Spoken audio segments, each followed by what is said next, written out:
I wrote the book of 10 Little Niggers because it was so enormously difficult to do that the idea fascinated me. And it is a very difficult technical accomplishment. I wrote the book, and I was pleased with what I had made of it. It was clear, straightforward, quite baffling, yet had a perfectly sound and reasonable explanation. In fact, it had to have an epilogue in order to explain it.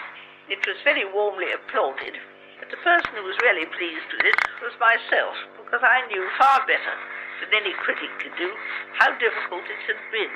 Some books could be slapped together and go along all right, but a book like 10 Little Niggers has to have every word, action and thought so fitted in that the whole will appear plausible and yet at the same time will fill the necessary technical requirements.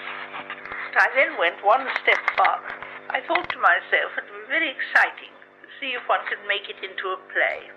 At first sight, of course, it seemed impossible, because no one would be left to tell the tale, so you must alter it to a certain extent. That is to say, it seemed to me that you could make a perfectly good play of it, one modification of the original story. You must make two of the characters innocent, to be reunited at the end, become safe out of the ordeal. I wrote it, did not get much encouragement from it, until Charles Cochrane took an enormous fancy to it. He was most keen about it, but unfortunately he could not persuade his backers, or whoever was concerned, to go in with him. They said it would never do. It was quite unproducible and unplayable. People would only laugh at it. There would be no tension.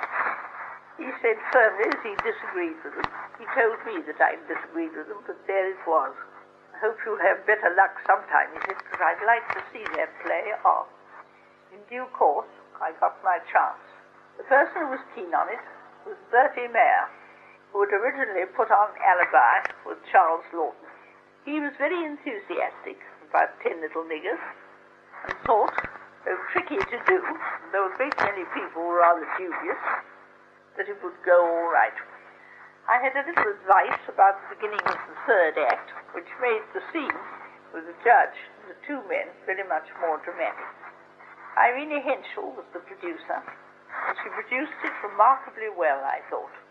I was interested to see her methods of production, because they were so entirely different from Gerald du Maurier's. To begin with, she appeared to my inexperienced eye to be fumbling, as though unsure of herself. But as I saw her technique, I realized how sound it was, the way that she first, as it were, felt her way about the stage, seeing the thing, not hearing it, seeing the movements and the lighting, and how the whole thing would look, and then, almost as an afterthought, going on to the actual script. And it was very competent and very impressive. Tension built up well, and her lighting with 3 baby spots of one scene of tension, when they are all sitting with their last candles burning, is brought out wonderfully by that particular lighting. If the play is well acted, you can fairly see the tension growing up, the fear and the distrust that rises between one person after another, and the deaths are so contrived that never when I have seen the play has there been any suggestion of laughter or of the whole thing being too ridiculously thrillerish. I don't say it is the play or book I like best, or even that I think is my best, but I do think in some ways it is a better piece of craftsmanship of anything else that I have written. I suppose really it was 10 Little Niggers that set me on the path of being a playwright as well as a writer of books. Alibi, of course, had not been anything to do with me. It had merely been an adaptation. But 10 Little Niggers was. It was as much mine as the book was mine. And I think it was then that it occurred to me that in future nobody was going to adapt my books.